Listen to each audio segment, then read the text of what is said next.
우리 지금 하늘을 가르고 강림하시기를 이사야 선지자가 구하고 있는데요. 그것은 우리가 지금 강림절, 우리 대강절을 보내면서 우리 주님께서 이 세상 가운데 2000년 전에 아기 예수로 오셨지만 다시 한번 오실 때에는 하나님께서 하늘을 가르시고 구름 타고 강림하실 줄 믿습니다.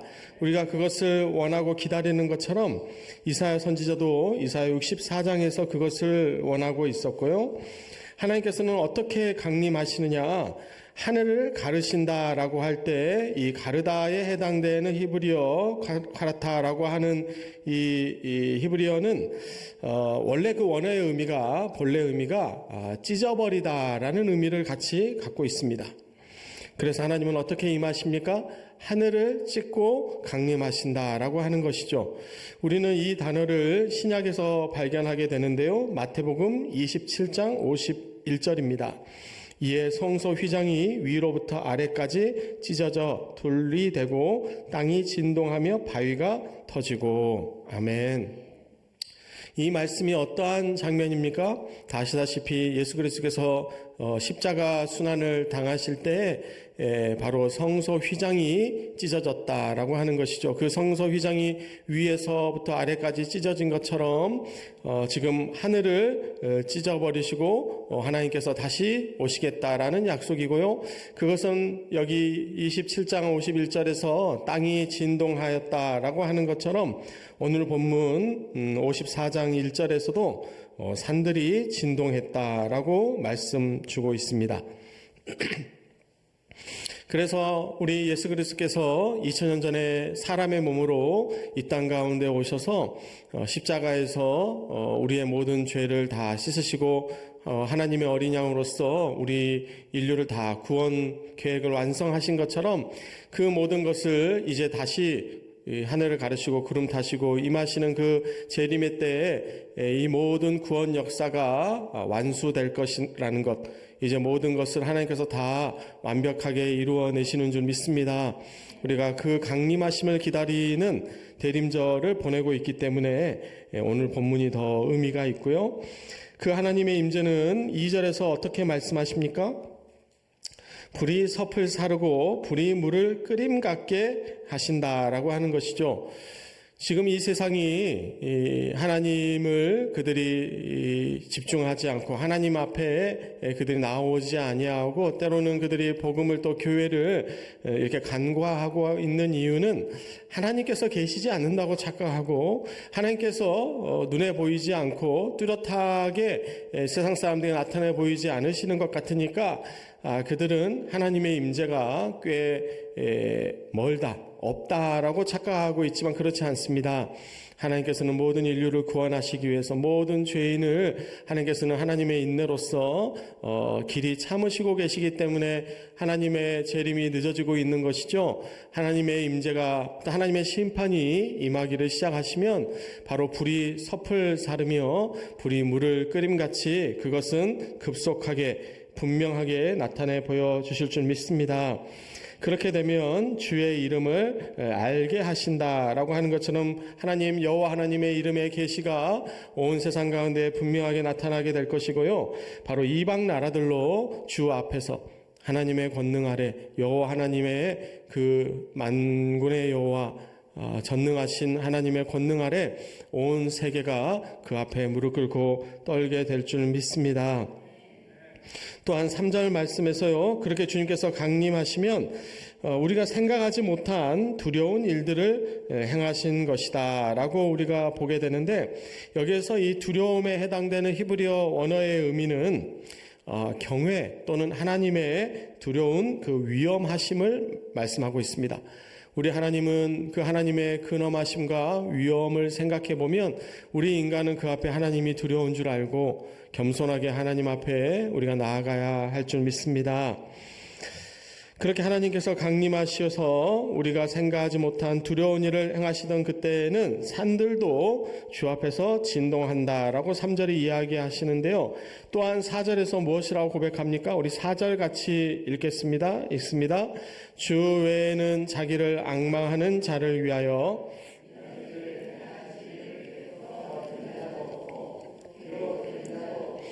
눈으로 본 자도 없었나이다. 아멘.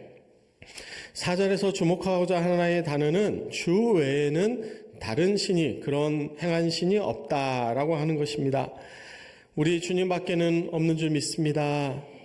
그래서 우리는 그것을 짧게 간단하게 이야기해서 유일신 신앙이다라고 이야기하고요. 이 세상에는 여러 신이 있는 것처럼 보이지만 우리는 속지 않습니다. 세상 사람들은 착각하지 않아야 합니다. 삼위일체 여호와 하나님 외에는, 그 외에는 어떠한 신도 다 가짜고 허구다라고 하는 것이죠. 그래서 이사야 45장 5절 이하는 이와 같이 말씀하십니다. 나는 여호와라, 나 외에 다른 이가 없나니 나밖에 신이 없느니라.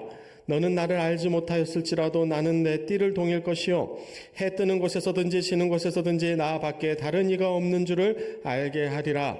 나는 여호와라, 다른 이가 없느니라. 아멘. 그래서 우리는 하나님 외에 다른 신이 없는 것을 똑똑히 알고 있고요.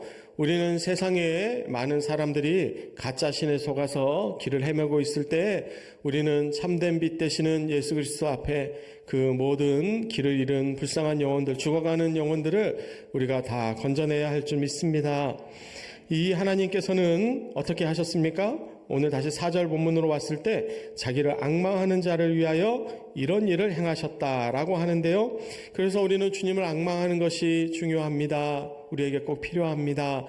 우리 이사야 40장 31절에서 오직 여호와를 앙망하는 자는 새 힘을 얻으리니 독수리가 날개치며 올라감 같을 것이요 다른 박질하여도 곤비하지 아니하겠고 걸어가도 피곤하지 아니하리로다. 아멘.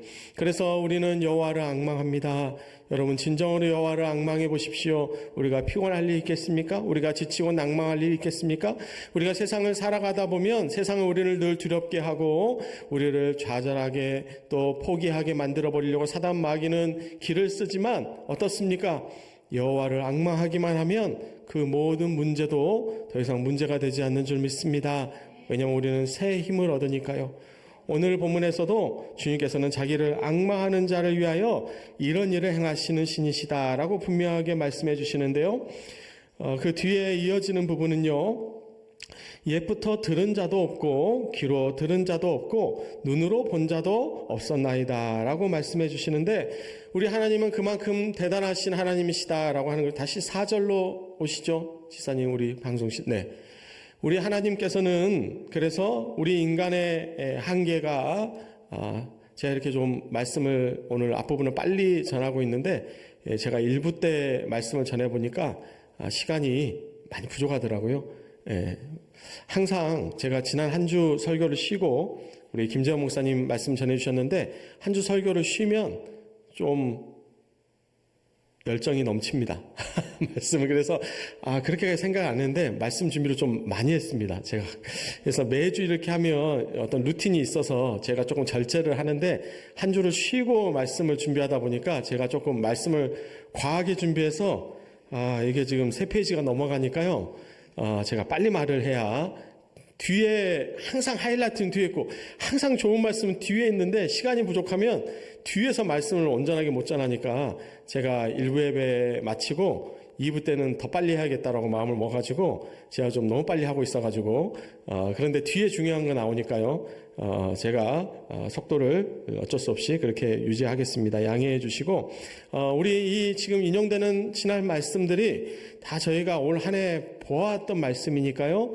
올 한 해 동안 이사야 말씀을 충실하게 깊게 이렇게 묵상하신 분들께서는 아마 오늘 본문이 다 복습이고 그렇게 새로운 내용이라기보다는 이사야 전체에서 다뤄왔던 주제에 반복의 측면이 있기 때문에 그렇게 이해하시면 좋을 것 같습니다.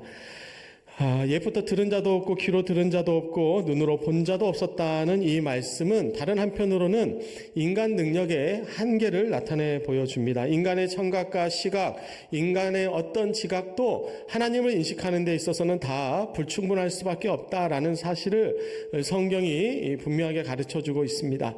그래서 우리가 사람으로서 인간으로서의 한계를 가지고 있다는 것을 늘 하나님을 인식하면서 우리는 더 겸손하게 하나님 앞에 나아가야 하는 것이고요. 그래서 반대로 이사야 65장 1절에서는 하나님께서는 이와 같이 말씀하십니다. 나는 나를 구하지 아니하던 자에게 물음을 받았으며 나를 찾지 아니하던 자에게 찾아냄이 되었으며 내 이름을 부르지 아니하던 나라에 내가 여기 있노라 내가 여기 있노라 하였노라. 아멘. 우리가 다 하나님을 찾아내서 하나님을 찾은 것이 아닙니다. 믿음을 다 하나님께서 선물로 주신 것이고요. 우리가 하나님을 찾지 아니하여도 하나님은 우리에게 찾아냄이 되어 주셨죠. 하나님께서 먼저 우리를 찾아와 주시고 하나님께서 우리에게 전도자들을 보내주시고 하나님께서 우리 신앙을 또 이 교회를 세워주셨기 때문에 우리가 다 믿음을 또 구원을 은혜로 선물로 받게 된 줄 믿습니다. 그래서 하나님께서 우리의 인간의 지각하는 그 능력 이상으로 내가 여기 있노라 내가 여기 있노라 하시면서 하나님의 인재와 존재를 우리에게 분명히 나타내 보여주고 계신다고 우리가 깨닫습니다. 또한 이어지는 5절 말씀 같이 읽겠습니다. 읽습니다.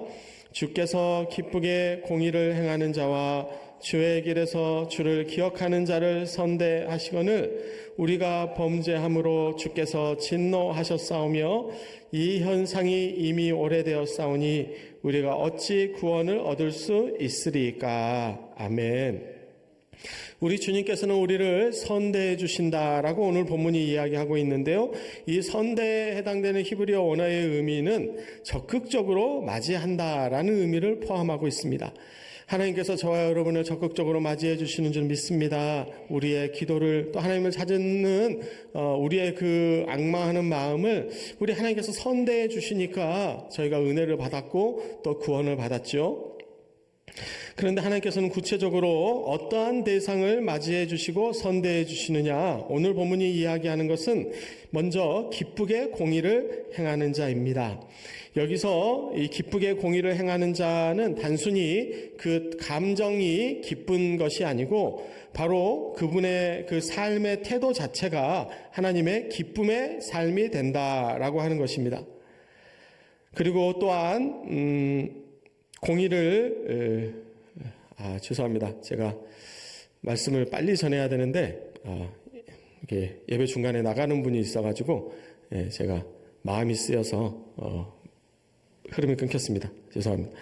이 공의를 우리가 행한다는 이 말씀이 이사야 58장 6절 이하에서 하나님께서 어떻게 소개하십니까? 우리 다 이미 보았던 말씀인데요. 하나님께서 기뻐하신 금식, 그래서 우리가 하나님 앞에 나아가는 우리의 공의는 어떠한 모습을 가져야 하냐면 흉악의 결박을 풀어주며 멍에의 줄을 끌어주며 압제 당하는 자를 자유하게 하며 모든 멍에를 꺾는 것이 아니겠느냐라고 말씀하시면서 또 줄인 자에게 내 양식을 나누어주며 유리하는 빈민을 집에 들이며 헐벗은 자를 보면 입히며 또 내 고륙을 피하여 스스로 숨지 아니하는 것이 아니겠느냐. 그리하면 내 빛이 새벽같이 비칠 것이며 내 치유가 급속할 것이며 내 공의가 내 앞에 행하고 여호와의 영광이 내 뒤에 호위하리니 네가 부를 때에는 나 여호와가 응답하겠고 네가 부르짖을 때에는 내가 여기 있다 하리라. 아멘. 하나님께서 그래서 우리 하나님의 공의는 우리의 삶 가운데 실천으로 나타나야 하는 것이고요. 하나님의 그 공의는 우리의 단순한 윤리나 도덕의 문제가 아니고 하나님의 그 진리의 말씀을 우리의 삶의 중심에서 어떻게 실천할 수 있을 것인가 하는 그 고민을 하는 것이 바로 하나님이 기뻐하시는 금식이시고 우리가 행해야 하는 공의가 되는 줄 믿습니다. 또한 그것은 주의 길에서 주를 기억하는 자의 삶이 되는 것이고요. 그런데 반대로 다시 우리 5절 말씀으로 돌아와 주시죠. 우리가 범죄하면 하나님께서 우리에게 진노하신다라고 하는 것입니다. 그래서 우리는 하나님의 선대를 받을 것인가, 아니면 우리가 주님의 진노를 받을 것인가 하는 것은 우리에게 놓여 있는 하나의 조건이고 우리가 깊이 기도해보고 묵상하고 고민해봐야 할 주제입니다. 하나님은 물론 사랑의 주님이시지만 우리가 한편만 보면 우리가 편식하게 되는 것이고 우리가 균형 있는 신앙이 돼야 한다라고 지난 수요 예배 때도 제가 엊그제 제가 좀 강력하게 말씀을 드렸는데요. 분노하시는 하나님, 진노하시는 우리의 심판의 주님도, 공의의 하나님도 하나님의 한 모습입니다. 우리가 그 하나님의 한 편을, 한 모습을 우리가 부정할 수는 없는 것이고요. 우리가 진실되게 더 하나님 앞에 정직하게 나아갔을 때 하나님께서 우리를 선대해 주시지만, 하나님은 범죄를 기뻐하지 않으시고 또 하나님께서는 범죄를 미워하시고 죄를 싫어하시기 때문에 우리의 인생 가운데, 우리의 모습 가운데 죄악이 있을 때 하나님께서는 그 진노 때문에 어떻게 됩니까? 그 현상이 오래되면 우리가 어찌 구원을 얻을 수 있으리까라고 지금 이사야 선지자는 범죄하는 자들을 위해 그 처지를 이야기하고 있습니다. 그러한 상태를 6절 말씀은 부정한 자라고 표현하고 있고요. 우리는 다 부정한 자 같아서라고 이야기할 때, 이 부정한 자에 해당되는 타메라고 하는 히브리어는 단순한 도덕적인 문제가 아니라 율법적인 그 죄의 심각한 문제 때문에 정결 체계 밖에 놓여 있는 존재를 의미합니다. 이 정결 존재 밖에 놓여 있다라는 의미는 무엇이냐면, 당시에는 정결하지 못한 존재는 제사할 수 없었습니다. 정결하지 못한 동물도 짐승도 제사에 쓰일 수 없었고요. 그러니까 이 본문의 의미는 뭐냐면 예배조차 가능하지 못한 존재다라고 하는 것이죠. 그래서 우리는 죄를 짓는 존재이기 이전에 우리 인간은 완전히 타락한 존재로서 하나님께서 구원해 주시지 않으면 우리의 인생의 인간의 죄악이 하나님 앞에 우리를 설 수 없게, 우리를 예배조차도 할 수 없는 존재가 되어버리고 만다라는 전적 타락의 인간 존재의 상태를 부정한 자라는 단어로 표현해 주시고 계시는 것이죠. 이사야 53장 6절 말씀처럼 우리는 그랬습니다. 우리는 다 양 같아서 그릇 행하여 찾기 새 길로 갔죠. 여호와께서는 우리 모두의 죄악을 그에게 담당시키셨는 줄 믿습니다. 우리가 의로워서, 우리가 무엇인가 공로가 있어서 구원받는 것이 아니고요. 우리는 다 부정한 자입니다. 우리가 먼저 하나님을 믿었냐, 나중 믿었냐, 우리가 먼저 직분을 받았는가, 나중 받았는가, 우리가 먼저 성령 받았는가, 나중 받았는가, 아직 못 받았는가, 그 정도의 차이지요. 우리 인간의 원래 존재는 다 부정한 자여가지고요. 요한일서 4장 10절입니다. 사랑은 여기 있으니 어떻습니까? 우리가 하나님을 사랑한 것이 아니요 하나님이 우리를 사랑하사 우리 죄를 속하기 위하여 화목제물로 그 아들을 보내셨음이라. 아멘. 그래서 로마서 3장 10절은 의인은 없나니 하나도 없다라고 고백하고 있습니다. 우리가 의인이어서 하나님 앞에 나아가는 것이 아니고 우리가 의인이어서 구원을 받는 것이 아닙니다. 우리는 죄인이었고 우리는 지금도 죄인이고 아마 우리는 앞으로도 크고 작은 죄를 멀리하기가 쉽지 않을 것입니다. 우리에게 죄성이 그대로 살아있기 때문에 우리의 모든 정욕을 십자가에 못 박지 않는 이상 우리 마음으로 간음한 자, 마음으로 형제로 나가라고 그렇게 형제를 미워하고 욕한 자가 곧 살인하는 자고, 하나님께서는 그렇게 범죄한 자들이 어떻습니까? 눈이 범죄하면 눈을 빼어버리고 손이 범죄하면 손을 잘라버리라고 말씀하실 때 우리가 그렇게 할 수 있습니까? 우리는 그렇게 할 수 없기 때문에 우리는 죽을 때까지도 우리는 죄의 존재고, 우리는 저 하늘 아버지 문 앞에 가서도 우리의 이 무서운 죄 때문에 우리는 두려워 떨 수밖에 없는 존재인데도 감사하게도 어떻습니까? 저와 여러분을 주님께서 먼저 찾아와 주시고 먼저 사랑해 주셔서 우리에게 저 천국 소망을, 또 구원의 축복을, 그 구원의 확신을 저 여러분에게 허락해 주신 줄 믿습니다. 그래서 7절 말씀에는요, 세상 사람들 어떻습니까? 주의 이름을 부르는 자가 없으며 스스로 분발하여 주를 붙잡는 자가 없다라고 명백하게 말씀하십니다. 이 세상이 그렇게 날로 악해져 가고 있죠. 우리도 하나님을 올바르게 온전하게 알기 전까지에는 주의 이름을 부를 줄 몰랐고 스스로 분발해서 주를 붙잡을 줄을 몰랐습니다. 그런 자들에게는 하나님께서 어떻게 하십니까? 얼굴을 숨기신다라고 오늘 본문이 이야기하는데요. 하나님께서 얼굴을 숨기신다는 것은 어떠한 의미가 되겠습니까? 민수기 6장 23절에서 아론과 그의 아들들, 그러니까 제사장들에게 이스라엘 백성들을 축복하라고 말씀하시면서 그 축복의 내용이 24절 이하에 나옵니다. 여호와는 내게 복을 주시고 너를 지키시기를 원하며 여호와는 그의 얼굴을 내게 비추사 은혜 베푸시기를 원하며 여호와는 그 얼굴을 내게로 향하여 드사 평강 주시기를 원하노라 할지니라. 아멘. 그래서 여러분 여호와의 얼굴을 바라보십시오. 그 얼굴이 우리를 향하여 드셔야 합니다. 하나님께서 얼굴을 피해버리시면, 얼굴을 가려버리시면 우리의 인생에는 다른 빛이 없습니다. 다른 소망이 없습니다. 세상의 소망이 잠깐은 우리를 기쁘게 하고 우리를 편안하게 하고 우리를 출세하게 하고 우리를 안정되게 하는 것처럼 보이지만 그 세상의 것들은 우리를 만족시키지 못하는 것들입니다. 잠깐은 우리를 편안하게 하고 기쁘게 하지만 금방 우리는 그 상황이 변하게 되면 불안하고 초조하고 우리는 갈 길을 잃고 방황하고 불안하기 쉬운 것이 인간의 본질이고 우리의 연약한 존재죠. 그런데 하나님께서 우리에게 얼굴을 들어주시기 때문에 우리가 평강합니다. 그 얼굴을 바라보면 우리의 삶 가운데 어떠한 문제, 어떠한 상황이 있어도 우리가 깊은 하나님의 그 평강 가운데 그 얼굴이 우리를 향하여 우리를 바라보고 계시기 때문에 주님 나를 바라보시면 어떠한 상황 가운데서도 힘이 나지 않을 이유가 없습니다. 포기할 이유가 없고요. 다시 일어서지 못할 이유가 없죠. 주님께서는 우리를 위하여 그렇게 얼굴을 들고 계시는 줄 믿습니다. 우리를 향하여 눈동자같이 바라보시고 우리를 그렇게 아낌없이 사랑하고 계시는데요.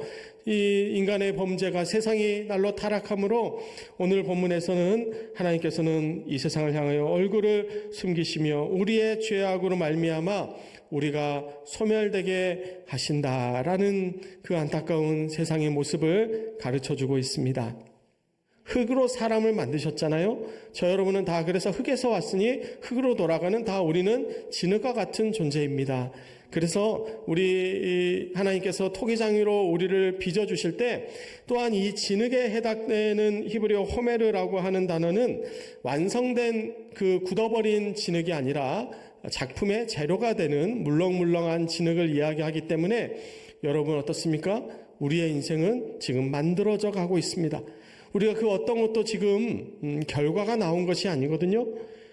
모든 결과는 저 하늘 아버지 그 집 앞에서 우리 아버지의 본향에 돌아갔을 때 하나님께서 면류관을 씌워주시며 그 품에 안아주신 모든 눈의 눈물을 닦아주시며 이 세상 가운데 우리가 충성했던 고난받았던 이 힘든 인생에 대해서 하나님께서 안아주시고 쓰다듬어 주시고 등 토닥이시면서 잘했다 착하고 충성된 종아 네가 작은 일에 충성하고 큰 일을 맡기겠다고 칭찬하셨던 그 말씀처럼 저 여러분을 칭찬하실 줄 믿습니다. 그때까지는 우리가 어느 것도 결론이 아닙니다. 우리는 지금 만들어져 가고 있는 존재다라고 하는 것이죠. 그래서 우리 하나님께서는 하나님의 손에 조물조물 하시면서 저와 여러분의 인생을 만들어 가고 계시는데요. 여러분 어떤 과정 가운데 계십니까? 하나님의 그 진흙을 주물럭거리시고 빚어가시는 과정이 때로는 우리의 예상과 다르고 또 우리가 힘겹고 어려울 때일지라도 여러분 우리 하나님 토기장의 그 솜씨가 틀리지 않다는 것을 의심하지 마십시오. 하나님은 우리의 인생을 마침내 아름답게 완성하실 줄 믿습니다. 예레미야 18장 4절은 무엇이라고 말씀하십니까? 진흙으로 만든 그릇이 토기장의 손에 터져도요 그가 그것으로 자기 의견에 좋은 대로 다른 그릇을 만드실 줄 믿습니다. 그래서 우리는 포기하지 않습니다. 헬런 켈러가 이야기한 것처럼 한쪽 문이 닫히면 반드시 반대쪽 문이 열려있기 마련이고요. 하나님께서는 우리 인생이 터진 그릇처럼 보이는 그때에도 하나님께서는 하나님의 의견에 좋은 대로 다른 그릇을 다시 만들어 주실 것이기 때문에 우리는 그 하나님의 섭리를 역사하심을 의심하지 않습니다. 그래서 우리는 늘 하나님의 손에서 만들어져가는 우리의 인생을 바라보면서 토기장님께서 지금 우리의 인생을 아름답게 빚어가고 계신다는 것을 늘 감사함으로 평강으로 주님 앞에 올려드리기를 진심으로 축원합니다. 그 믿음을 우리가 찬양에 담아서 마지막 찬양 올려드리겠습니다.